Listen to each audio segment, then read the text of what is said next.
Is it wrong to ban trans women from female wards in hospitals? I'm guessing they're saying. Let's go. Well, here we are again with the word wokery. So many people seem to be hypnotized by this word, and as soon as they hear it, they're instantly against whatever minority group is being singled out this time. And yet again, we're talking about trans women who are extremely vulnerable members of society. They're not more of a threat to anybody than non-trans women. So why? For the most part, no one's really saying that. Like, the extreme fucking GCs and shit probably are, but you can't just take the most extreme examples and then just broad stroke everyone else with it, you know? Why are we talking about them? The reason why we're talking about them is because actually when Dominic Cummings and Boris Johnson came into government, they carried out some research and they found out that the best issues to distract the public from things that are really going wrong in society were immigration and the trans issue. And so they keep using it as a dog whistle to try and bash trans people, bash LGBTQ people, and take us away from the things we should be talking about this week. I think the distraction, there probably is an element of that, but these people say these kind of things to try and stop conversations from happening. I mean, are we talking about trans women from female wards right now? No, we're talking about distracting the public from things. So it's conspiratorial, and it's not that I don't see the logic, but it's also not really furthering the conversation because it's like, okay, well, you know, I still have these questions, so I don't know. I don't see the value myself. It's probably good to make sure people understand this kind of shit, but you also at some point do need to get into the conversation or maybe just shut up about it. Which is hospital funding, people having their operations cancelled, operations being botched, staff going on strike. We're not talking about those things. No, we're talking about less than 0.5% of the population might one day be in a ward and might make someone feel uncomfortable. Is it that no one's talking about these things? Or is it just that we're not talking about these things right now on this particular panel? When you look at the statistics, Lizzie, it is an unusual thing for our Health Secretary, Steve Barclay, when our NHS is in the state that it is in, to focus on. Yes, I agree, and I do agree what you've said as well, but I do feel that there feels to be a war on women, that they are being sidelined. And I do think it's important that women have their own privacy in hospitals. And it's also important that, you know, men and women are different. If you feed a man beetroot, it lowers their blood pressure. There are many different things scientifically and medically that are different if you have them on the ward. And you also want women to feel like they've got their own dignity if they're on the ward. They don't want to be around, if you were to ask them, with trans women on a ward. And plenty of women would actually say that they're fine with it, I would guess. But you don't know the reasons as to why some people aren't so comfortable around it. And you need to take that kind of thing into consideration. Like, we hear this, like, example of, like, rape centers, rape crisis centers, you know, women who've been sexually assaulted, being able to go somewhere. Part of that, generally, is that they should be away from men because that's overwhelmingly who would have assaulted them. So there is, like, trauma issues and stuff. And it feels like there's a lack of empathy for that on the trans side. Even if, yeah, you could say, well, it's a lack of empathy that the trans person can't go to the same facility. We should still be doing something about that, but that doesn't mean that there shouldn't necessarily be a question about certain spaces being single sex. Like, you can have both of those conversations. So, you know, making it a tug of war isn't necessarily going to help anyone, but, you know, everyone just picks a side rather than trying to see both sides, it seems. And the trans community need to be treated with care and understanding. Yes, they do. But also... And here's the other thing. Does this person sound like a rabid transphobe trying to rip trans people out of society? Or does she sound like she has certain concerns and kind of wants to square the issue rather than just, you know, well, fuck you, you're pretending to be something you're not, just get the fuck out, you know? But everyone like this also gets painted as being this, like, horrific, turf, fucking gender-critical extremist, you know, because if you have one anti-trans position, according to plenty of pro-trans people, by their own admission, that makes you therefore anti-trans and therefore transphobic and therefore, like, the enemy. women need to be asked, and this is the thing now. It really does feel like women are being sidelined. But in this conversation, And by the way, before this fascinating gentleman goes back on what he's saying, you have to remember when we say trans women, we could be talking about someone who looks like me, like not the most feminine looking, but not the most masculine looking, somewhere in the middle. They might not care about that. If the trans woman more or less looks exactly like this person, which, hey, we've seen, I watched this yesterday, there was a thing about that person that went into I think it was a Planet Fitness locker room, and he was like shaving his face. It just looked like a man, looked like, you know, it could have been this person here just with like tits, and then like the short hair, and then like shaving their face. A very male activity, because not very many women have facial hair. Just someone looking like a man in the women's. There's a huge difference between someone like that and someone who looks like a woman who is trans. And yet we conflate the two constantly. So I'll see what he says. it's always women feel women are being sidelined. Funnily enough, the women I know actually have no issue at all with being on a This doesn't matter. It doesn't matter. Most of the people you know, this person's pro-trans, this person's like a TRA or whatever, if that's what they are.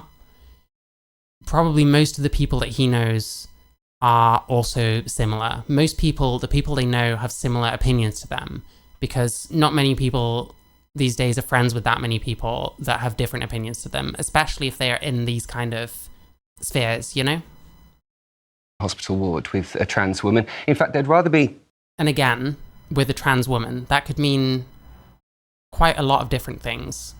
You could be on a ward with fucking Blair White and not even know that she's trans.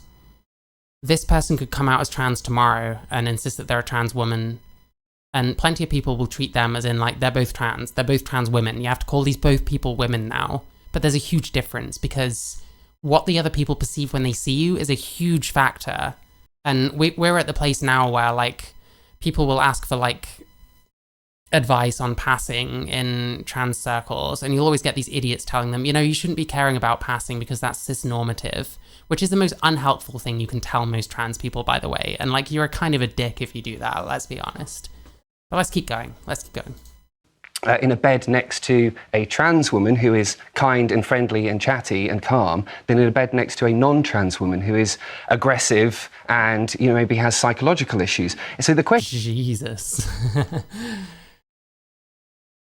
What would you rather pick? A bear or a mentally ill woman? Can I ask what's passing? So passing refers to if you're a trans person. So if this person was a trans woman, they don't pass because look at this person, that just looks like a man.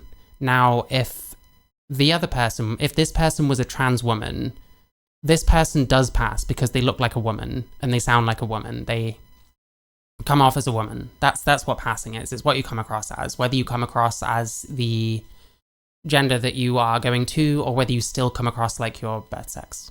Who is aggressive and, you know, maybe has psychological issues. So the question isn't actually whether the trans woman is more of a threat or less Hey, that's okay. of a threat. The question is, why are we singling out trans people in this situation? I don't like this guy's argument.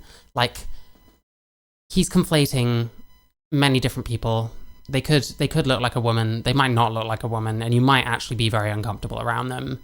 And, you know, you can say, oh, well, personally, the people I know wouldn't have a problem. Plenty of the people I know wouldn't have a problem either, but that's not really the point. What we're talking about is making people feel safe when they're in hospital. Okay, I want to bring in another voice now. Which kind of ignores plenty of women's wanting to feel safe, because you probably would want to put people that look exactly like men next to women and say, that's a woman, they belong in your ward, and if you have a problem with that, you're the problem. We're not meaningfully dealing with those kind of things. We're just trying to make the conversation about something else. Like, it's not about that, it's about making people feel safe in hospital. Well, there's two different groups that seem to have a slight clash there, and you're not really dealing with that. You're just saying, actually, the question is this. Well, okay, answer the fucking question then, you know? Now, this is trans right campaigner Heather Herbert. Hey, there she is, Heather Herbert. Heather, thank you very much for joining us, first of all, on this. Kingbot, hey, how you doing? Just hospitals separate by gender over there. I don't know to what extent they do. They are trying to bring in like female-only wards. I think it's probably going to be quite difficult again to really enforce.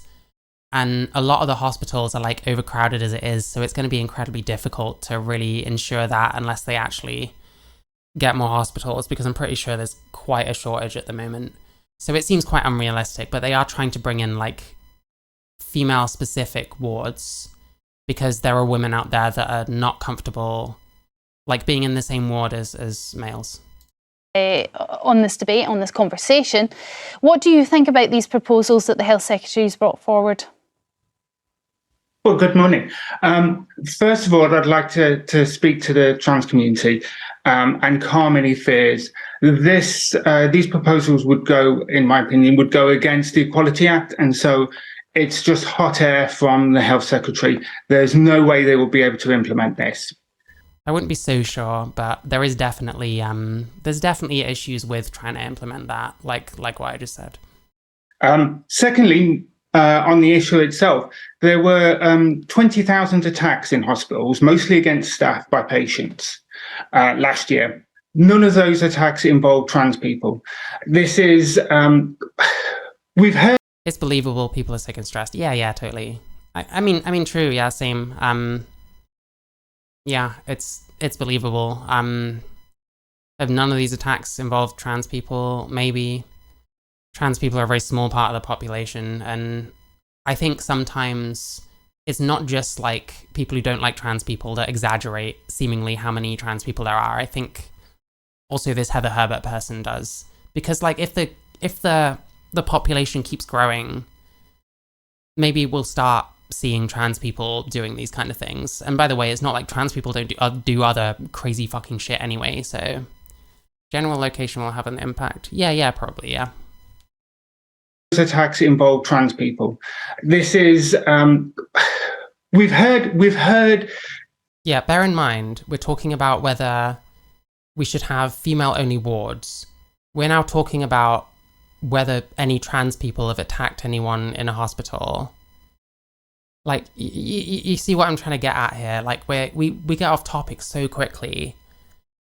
And, geez, I complained about the other guy because I don't really like the way he's arguing these kind of things. And it's very indicative of a bit of cult brain on his part. But Heather always, like, tops it somehow, you know? This week from the Conservative Party conference, we have heard lies about meat tax, lies about 7 bins. We've heard conspiracy theories about 15-minute cities mean. Again, what has this got to do with women in things? Oh, fuck me. Again,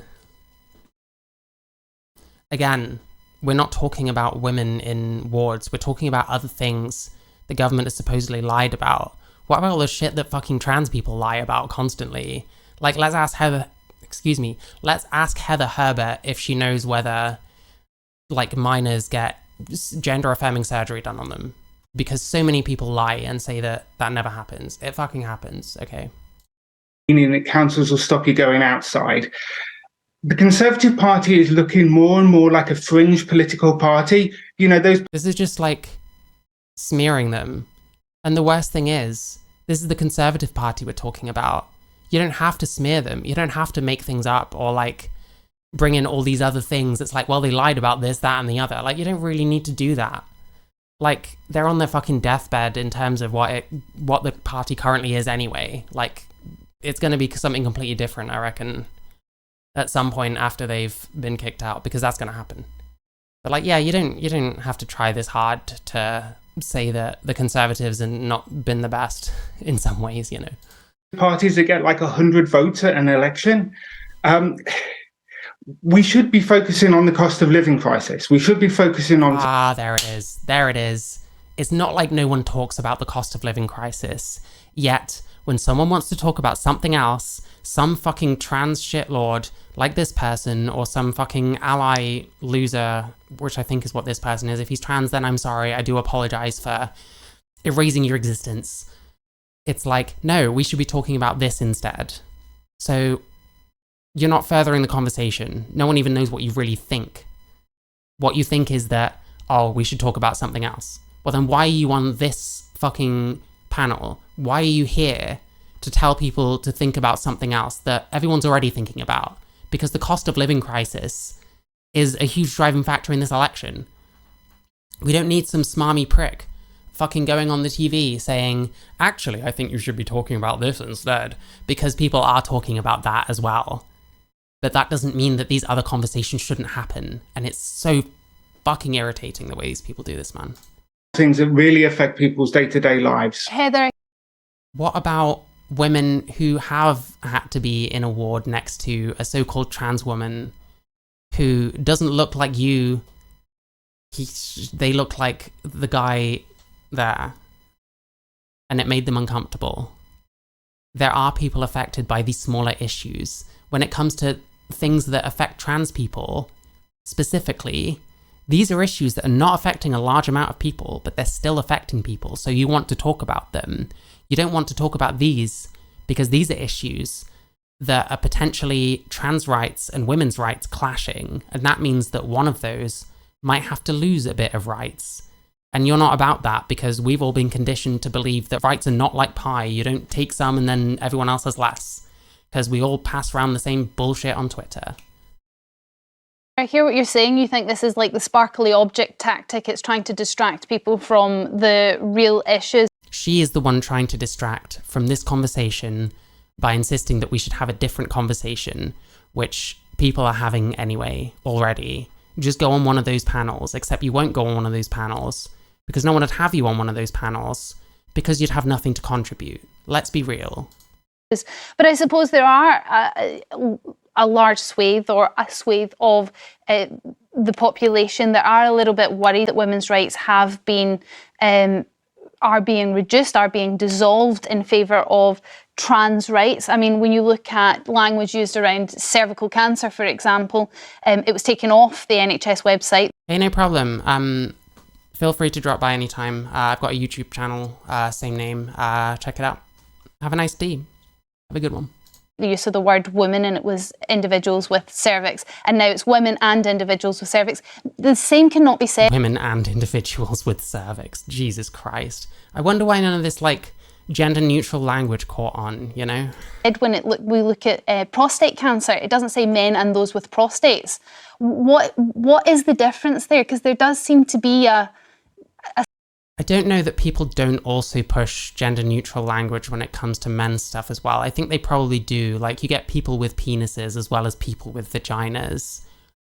But I don't know if I hear as much stuff, actually, where it's like changing the word men so that other people are also included. Like, maybe it does get applied more to women than men. I don't know.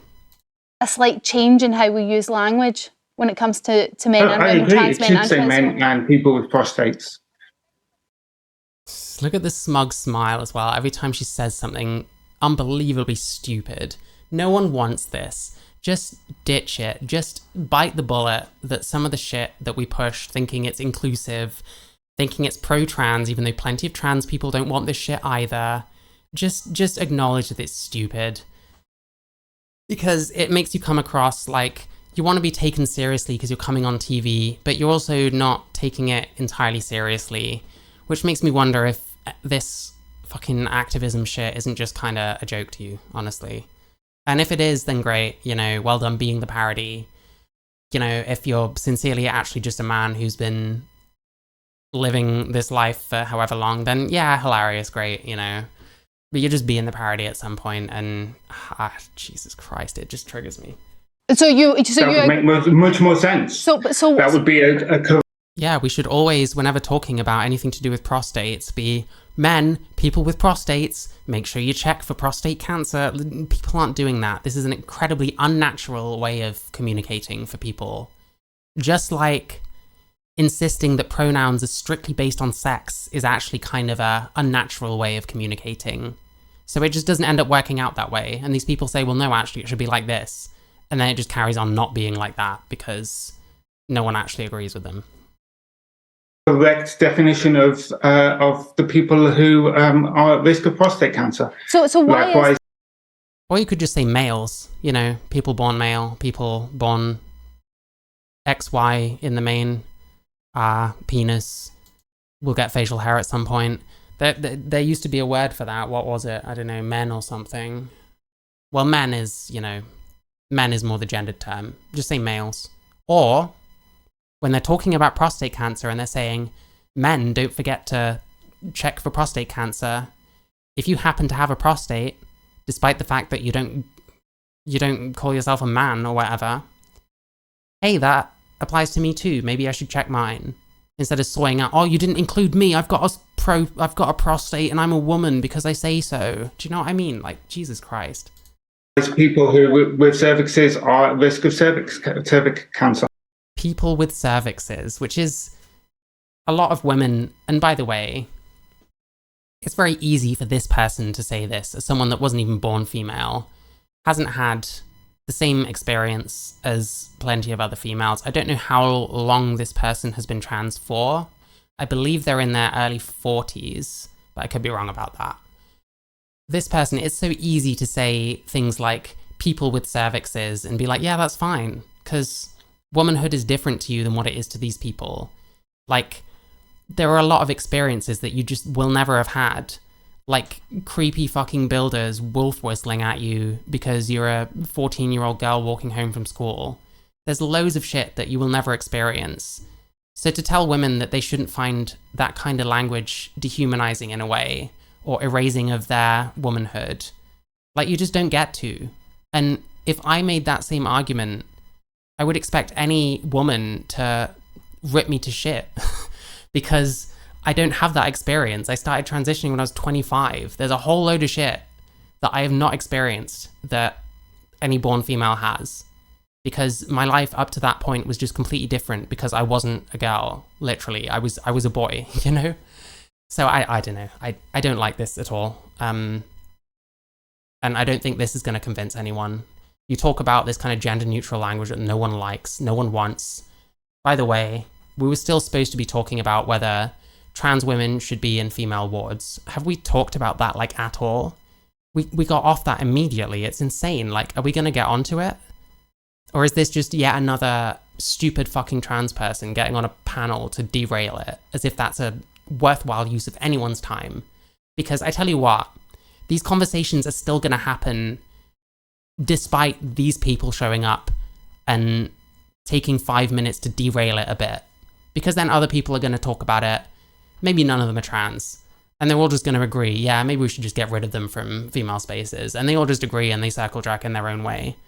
Like, what are you actually contributing? What are you actually doing for fucking trans rights by showing up to this kind of panel thing? As so many trans people do.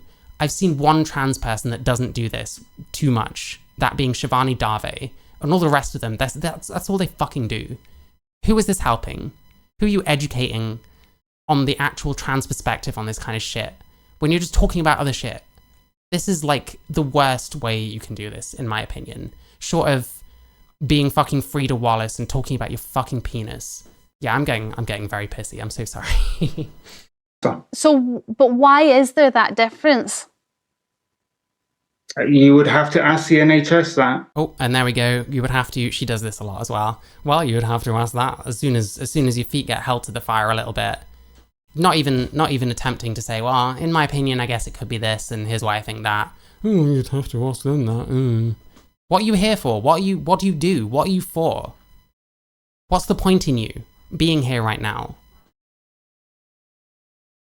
I don't know. I guess maybe managing Sophie Molly's fucking campaign gives you a lot of free time because you need it. Admittedly, I can't judge in that way, but like, what are you doing though? Sincerely, what the fuck are you doing? I would be campaigning for inclusive language across the board. That's not inclusive language. It's reducing people to body parts. Women don't want this shit. And you were born a man. You were born a boy, should I say. I say that all the time. You know what I mean? Like, fuck, you just don't have that experience. And you can tell people, no, you should accept this inclusive language to a much smaller group than you, plenty of which are born males. And there's this whole thing about, you know, how much control men used to have over women's lives. And people are going to feel a little bit like that's being brought back in a bit. But this person is in the cult, so they're just gung-ho for all the shit that's inclusive, all the shit that everyone on Twitter wants. I'd be amazed hearing this person divert against those opinions like at all, personally. I'd be shocked, but hey, I don't know. From what I know about this person, their beliefs very much fall in line with the kind of trans people that you're always seeing, you know, polyamorous, left-wing, pro-inclusivity, but will not listen to any women that tell them that they find it dehumanizing, even though they were born a boy, got to live their fucking so-called male privilege for however long before they became a woman, and now they're the most oppressed person ever. It's bizarre. It makes no sense. I don't know what this person is here for. So why do you think then that Steve Barclay has brought this up as an issue, and what impact is it going to have on the trans community? I'm going to guess, before she answers, that it's a diversion to stop people talking about other things that people talk about anyway. Maybe there's an anti-trans agenda going on. Maybe Steve Barclay has turfs in his ear, like spewing poison about trans people. Oh, you can't trust them. They're gonna rape you in a fucking women's ward. You can't trust those trans people in your bathrooms. They're gonna smash down the door as soon as you get your pants off, and they're gonna fucking rape you. Maybe that's what's going on. I don't know. Let's see what she says. Why have they brought it up? Simply because the polls are really bad for the Conservatives at the minute, and the cost of living crisis is getting no better, and they need something to distract.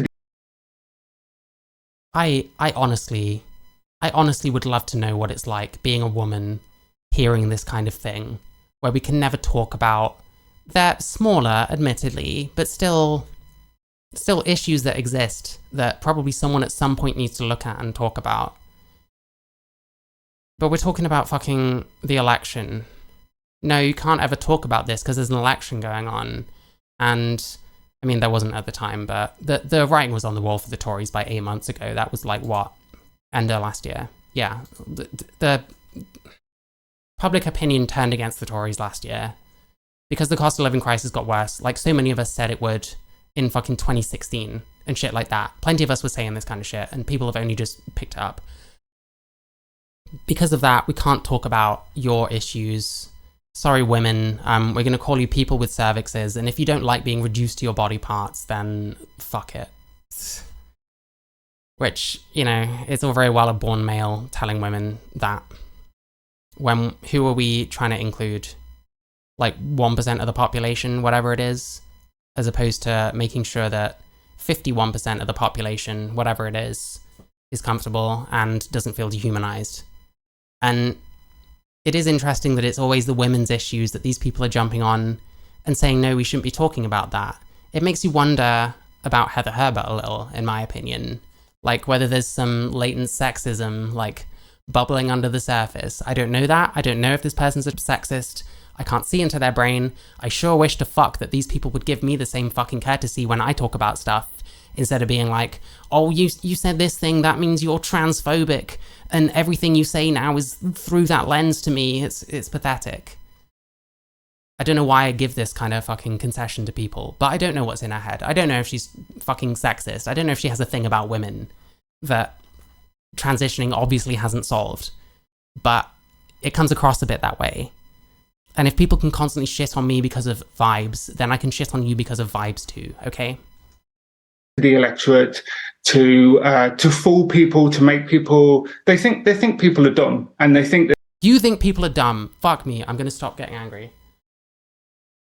You people, you personally think people are dumb because people have to be dumb to agree with half the shit that you've been saying, okay? You have to think people are dumb to think that it's appropriate in a cost of living crisis to crowdfund a bunch of money so Sophie Molly can get 20 fucking votes maximum in Aberdeen South running for the Rainbow Party, okay? You can't fucking say that about anyone. I'm sorry. Bullshit. that people are going to fall for this and think that this is a more important issue than food on their table. It's not about that it's a more important issue than this. It's about the fact that more than one issue can exist simultaneously, okay? Why do we only ever want to talk about the most pressing shit Here's an example, okay? I used to work as a letting agent. I would get shit fixed for people's houses. I'd be the one calling up people, hey, can you fix this? Someone needs it urgently because they've got no heating, whatever. So you prioritize what's most important, and those are the ones you spend the most time on. If you then, therefore, because those are more important, only ever deal with those, and ignore the smaller issues that people have, then the smaller issues, A, might develop into bigger issues, or B, they're going to get pissed off because nothing's being solved and no conversations are being had with their issues, which still exist despite the bigger issues. Jeez. Yeah, yeah.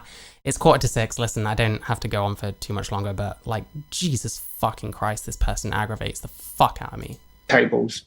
And the effect on the trans community in general, it's just going to provoke fear. It's going to make more... Provoke fear, the thing was wrong there, and she sounded a bit ambiguous.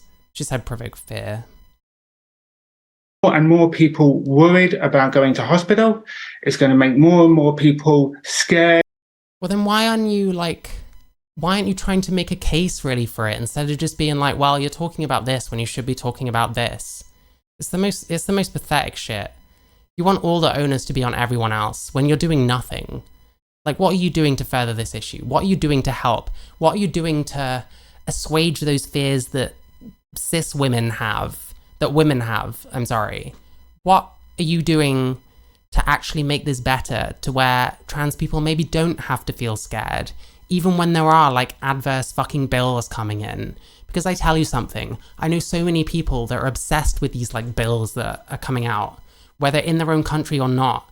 And that in itself completely destroys their mental health because they're obsessed with these fucking bills and thinking that their life's over every time any new thing comes in, instead of seeing what happens, you know, living with the bill, seeing if it actually meaningfully affects you in any way, despite, you know, the wording or whatever. Because there's a lot more to it than that. And I don't see this person helping trans people be less scared, quite frankly.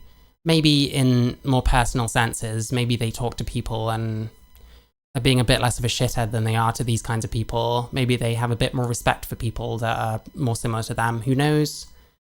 But in terms of what they're doing on these kind of things, this is not useful in the slightest sense, as far as I can tell. And I don't know why this person is so arrogant to think that they should have a platform to say nothing and to be a time waster.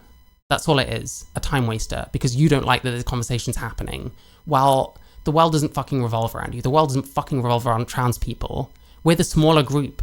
We're the ones more likely to get shit on, especially when we're saying you can change your gender, which is contentious at best. It's always going to be contentious, I think. I don't think it's ever going to be that trans people are 100% just accepted one day in 2050 or 2100, whatever we're calling it, 2100, that we're all just accepted and every single person that walked past me is going to be like, oh, hey, ma'am. Oh, hi, miss. You okay there, my fellow woman? I don't think it's ever going to be like that. I think it's always going to be contentious. I think acceptance is always going to be up and down, but it's not going to keep getting better. It's not going to start getting better when the people that are fighting our corner, supposedly, people like this, and to an extent, people like the guy earlier who is engaging the same tactic, more or less, that's not doing anything to help it. And this is what I mean when I say these trans rights activists are not doing good for the cause. They're doing harm, in my opinion. Because I would find this frustrating as fuck if I was a woman trying to find some kind of middle ground when this person is not interested in middle ground. This person is not interested in compromise. They're interested in shutting conversations down, which is the opposite of what we need in general. There's little in terms of like communication across the aisle within trans circles, let alone the greater population. And this isn't how you do it. Of the environment that they live in. And it's going to increase hate crimes. We've seen hate crimes, by the way, can mean anything from an assault or murder or rape or something to someone calling you a man when you actually identify as a woman. They're probably not going to specify any of these hate crimes. It's important to remember that they use these vague terms for a reason. Hate crimes against the whole LGBTQ community rise year on year over the last few years. Again, Where's the definition of hate crimes? What does that mean? What have people been doing that's been rising? But that's the end, so hey. Storm Huntley. Yeah, so that's Heather Herbert. I was going to watch another one, but I probably do need to do some stuff at some point soon. But yeah, I find this shit frustrating. I don't see the value in showing up to conversations just to complain that we're not having different conversations that other people are having. Like, I don't know, cost of living crisis UK. Are there no conversations about this thing that comes up pretty quickly on the search? Are we not having conversations about the cost of living crisis? Like, I don't know, for example, talking about workers taking second jobs in cost of living crisis. Like, the economy not working very well at the moment, which is always going to be a factor. Are we not talking about poor areas? The cost of living is particularly hitting hard. Did Heather Herbert contribute to any of these? Does she even care about the cost of living crisis? What is she doing about it? Apparently shouting at women for having other conversations than the cost of living crisis, which she didn't go into. Or maybe, you know, someone with an ice cream van. Wait, actually, I don't know if that's got anything to do with the cost of living crisis. Lol. Families and businesses struggling with the cost of living crisis, with the cost of living ahead of the autumn statement. I feel like, actually, inside a call center on the cost of living crisis frontline, I feel like there's quite a lot of conversations about this, actually, Heather Herbert, if you're watching this, because you're pissing me off. What you do is wrong, and I don't like it. And you're dishonest, and you shouldn't be doing what you're doing. That's how I feel about you, if you're watching. Well done on blocking me because I asked you why you didn't fucking warn Sophie Molly not to act like a prick on social media when you yourself almost got deselected doing the same fucking thing. Congrats on that. Congrats on lacking any form of self-awareness, I guess. Tale of One City, Women and the Cost of Living Crisis. France 24 UK English. There are people in other countries looking at our cost of living crisis and having conversations about them. I don't know, survival in the working class. It's probably something to do. Whole documentary, 4 hours, 36 minutes and 50 seconds, apologies, long. Survival in the working class. That sounds like it's about the cost of living crisis. Or the cost of living, whatever you want to call it. Shoplifting soars among cost of living crisis. Have I made my fucking point yet? Have I made my point yet? There's no point being a smug asshole going onto these panels that are talking about something fairly specific. That yes, they're smaller issues, I'll grant that, that's for sure. What's the point in going on those panels to tell them, well, you should be talking about the cost of living crisis? Why aren't you on a panel about the cost of living crisis, talking about the cost of living crisis, if that's what you care about so much? Why are you derailing other panels about other conversations that clearly a part of it is not really aimed at you, it's aimed at women? As in, like, women that were born women that have had that experience and that will feel a bit differently being called a person with a cervix than you would, because they are actually a fucking woman who has lived a fucking female life their entire life.